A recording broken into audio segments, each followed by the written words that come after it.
areas. That scares me a little bit. Interesting thought provoking there. Sean? Yeah, I think the biggest opportunity is converting pharma into being partners in patient care. When I was in pharma, I could tell my leadership what those of you who are healthcare professionals were telling me about our drugs, and a lot of times people didn't care. They'd say, we focus group this with 1,500 doctors, and they said X, so we don't care what you said. Once you unlock user-generated content, and it's fully transparent what providers are asking about, it's no longer going to be possible for pharma not to be held accountable to serving your needs. So I think that's a huge opportunity. It's my opportunity to make right on a lot of stuff that I did as a hustling drug rep. I can see you as a hustling drug rep. Oh yeah. North Dakota, remember. I got friends there. And then biggest challenge is dealing with pharma. I think the generational shift that's happening with healthcare professionals is in our favor, in that younger healthcare professionals feel free about asking questions and generating content online. But pharma is not currently built for an environment that is clinician focused, Right. and they're definitely not built for personalized medicine yet. So I think this is a case where healthcare professionals are moving faster than pharma, and that's going to be a challenge. How do you've got these multi-billion-dollar companies that are very sales and marketing and messaging heavy. Right. How do you get them to respond to this new healthcare economy? It's a big challenge. We need pharma to catch up with healthcare, because I don't think that you guys can do it alone, and you guys deserve better. So. Okay. Nancy.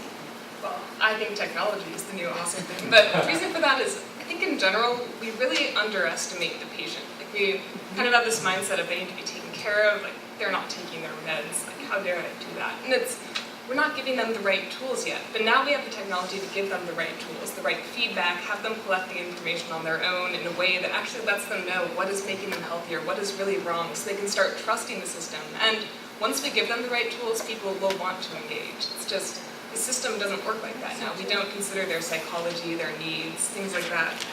And I think the big problem is it's hard. It's a huge technical problem, both everything from hardware up to the applications, how you engage with them, how you get the dopamine in their system to make them want to take their pills.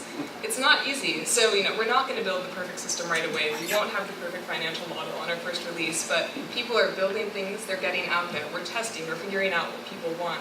We're figuring out what works, and yeah, just build it. And eventually we'll get it right, and they will come. So Gil, I'm going to ask you to reverse the answers, because I want to end on an up note.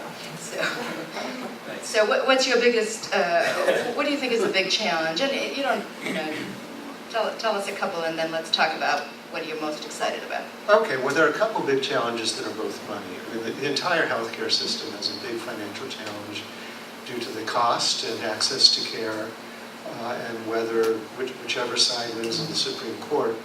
Healthcare is too expensive, it's not available to a lot of people, and it's costing a lot of people a lot of money. And what I refer to as the hard problems are things that really can't be done without some fundamental changes or some policy. The government issues. Either government, I mean, it's sort of like looking at water getting higher and higher in a lake. I'm not an expert, I really am not I don't have a doctrine about that. But you see sooner or later, something, can't keep getting higher, something's going to have to change, whatever it is. And in the same way, there are a lot of, as a company, we're dealing with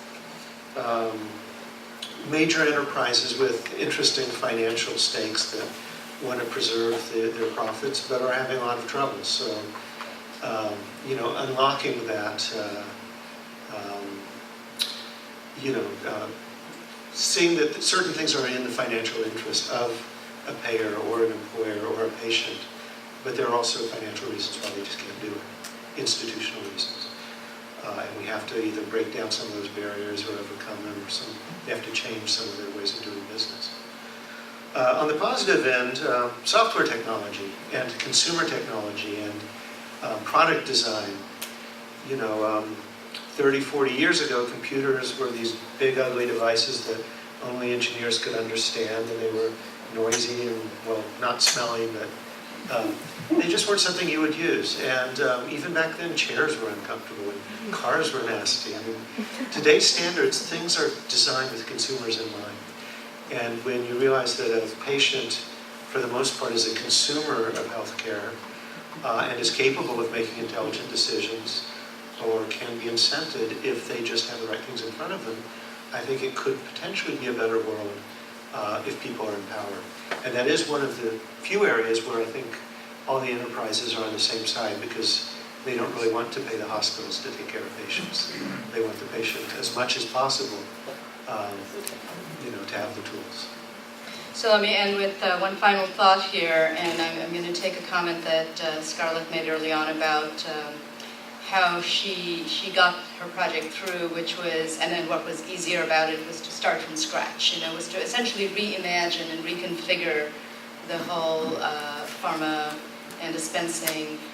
I'm just wondering if it's going to take one of these technologies with their huge potentials to essentially reconfigure our somewhat dead-ended and dysfunctional sort of deadlock that we're in between the pharma, the payer, the patient dysfunction, and hopefully the physicians as well, and that all parties are just going to essentially have to realign with some incentives. So, thank you all very much, and let's give our panelists a big hand.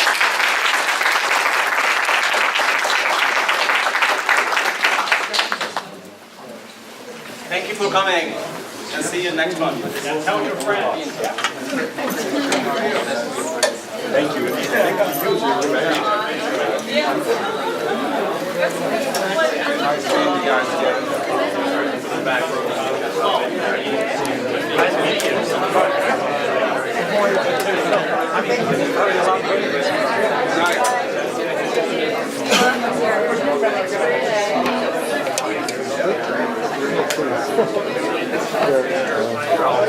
Problems, man. I can tell.